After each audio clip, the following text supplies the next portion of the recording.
성인뿐만 아니라 어린아이들에게도 정신질환 및 기타 장애가 생길 수 있다. 사람뿐만 아니라 일부 동물에게도 정신질환이 생긴다. 하지만 소아 정신질환 증상은 어른에게 나타나는 증상과 다르다.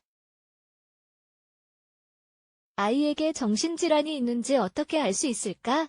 오늘 이 글에서는 아이들에게 나타나는 정신질환에 관해 이야기해보려고 한다. 이 글에서 아이에게 정신질환이 있는지 알 수 있는 방법을 알아보자. 소아 정신질환에 관해 알아야 할 점. 어른은 정신질환이 있는지를 비교적 쉽게 알 수 있지만 아이들은 그렇지 않다. 아이들에게 나타나는 증상은 이상하다고 알아차리기가 어렵다는 뜻이다. 그래서 빨리 치료를 시작하지 못하게 된다. 또 아이들은 언어를 배우는 중이라는 것을 기억해야 한다. 자신이 느끼는 것을 표현하는 능력이 제한적이다. 그래서 우리 어른은 아이들에게 정신질환이 있으면 어떻게 나타나는지 알고 있어야 한다. 그래야 아이들에게 뭔가 이상한 증상이 나타났을 때 빨리 조치를 할 수 있다. 다음은 아이들에게 흔하게 나타나는 정신질환과 그 증상에 관한 글이다. 소아 정신질환. 아이들에게도 성인들에게 생기는 정신질환이 생길 수 있다. 하지만 어른들보다 아이들에게 더 흔하게 나타나는 질환이 있다. 이를테면 다음과 같다. 강박장애, 사회공포증, 불안, 선택무원증 같은 불안장애, 주의력 결핍 및 과잉행동자폐증, 폭식증이나 거식증 같은 섭식장애, 우울증, 조울증 등과 같은 기분장애, 대개 청소년기가 끝날 무렵 많이 생기는 정신분열증. 소아 정신질환의 증상. 위에서 언급했듯이 소아 정신질환은 질환이 있는지 알아차리기 어렵다. 어떤 증상이 있어도 문제가 아니라고 여기거나 아이들은 다 그렇다고 여기게 되는 경우가 많다. 어떤 경우든 어떤 증상이 오래 지속되거나 더 심해지면 아이가 도와달라고 외치는 것으로 이해하고 전문가에게 조언을 구해야 한다. 부모는 아이에게 정신질환이 있는지를 판단할 수 없다. 정보가 없기 때문이다. 게다가 사회적으로 정신질환에 대한 시선도 좋지 않다. 이런 이유로 그냥 묵인하면 아이를 돕지 못하게 될 뿐이다. 먼저 정신질환에 관한 편견을 버리자. 그리고 아이가 자신감을 회복할 수 있도록 돕자. 나아가 가정에서라도 사회적인 편견에서 자유롭게 해주자. 그렇다면 아이에게 어떤 증상이 나타날 때 경계해야 하는 걸까? 1.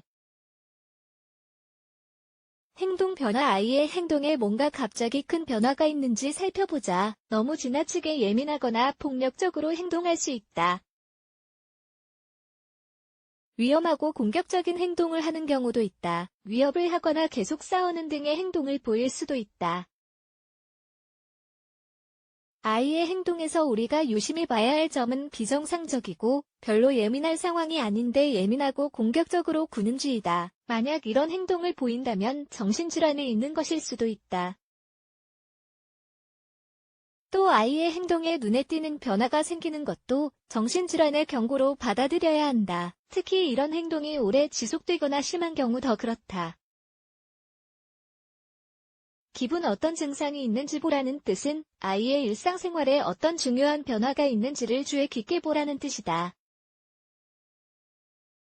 15일 이상 계속 슬퍼하거나 아이가 혼자만 있으려고 하는 경우도 경계해야 하는 상황이다. 다만 유난히 다른 아이들보다 내성적인 아이들도 있다. 3.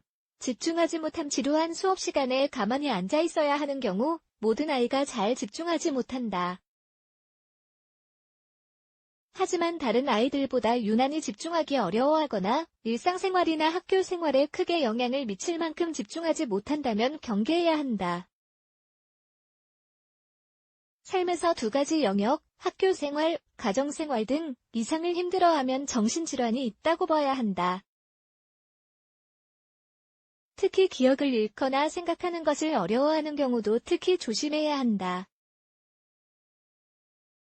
과도한 체중 감량. 살이 너무 많이 빠지거나 구토를 하거나 식욕이 없는 것은 섭식장애이다.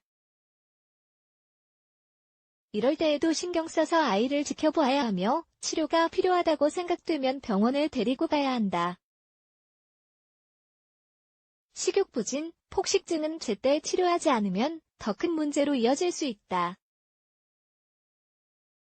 자해 정신질환이 있는 아이 중 자해를 하는 아이들도 있다. 아이 몸에 상처가 없는지 살펴보자. 자해에 쓸 수도 있기 때문이다. 만약 어떤 상처가 있다면 바로 누군가의 도움을 받아야 한다. 정신질환이 있는 아이들은 자살 충동을 느끼며 자살할 생각을 함으로 몸에 상처가 있다면 빨리 치료를 받기 시작해야 한다. 6. 강렬한 감정. 일반적으로 어린이 및 청소년들은 감정을 다소 강렬하게 느낀다. 하지만 특별한 이유 없이 아이가 강렬하게 반응하거나 두려움을 갖고 있다면 정신질환으로 인한 것으로 봐야 한다. 여기서 말하는 두려움이나 공포는 아이 일상생활에 부정적인 영향을 미치는 것을 말한다. 두려움의 강도가 일반적이지 않고 정말 심한 경우이다. 두통 및 복통 정신질환이 있을 때 성인은 불안이나 슬픔을 보이지만 아이들에게는 다른 증상이 나타난다. 예를 들어 비정상적이거나 지속적인 두통이나 복통은 불안이나 걱정으로 인한 증상일 수 있다. 이유 없이 잠을 못 잘 때도 왜 그런지 의심해봐야 한다. 다만 복통이 있거나 잠을 못 잘 때 등 어떤 경우든 몸에 어떤 문제가 있는 것은 아닌지부터 확인해봐야 한다. 몸에 아무 문제가 없는데도 그런 증상이 지속된다면 정신질환으로 의심해봐야 한다. 물질 남용. 청소년기에 심하게 나타나는 증상이다.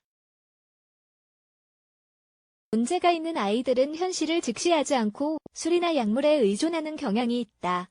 따라서 아이가 약을 하거나 어떤 물질에 중독되어 있는지도 잘 관찰해 보아야 한다. 9.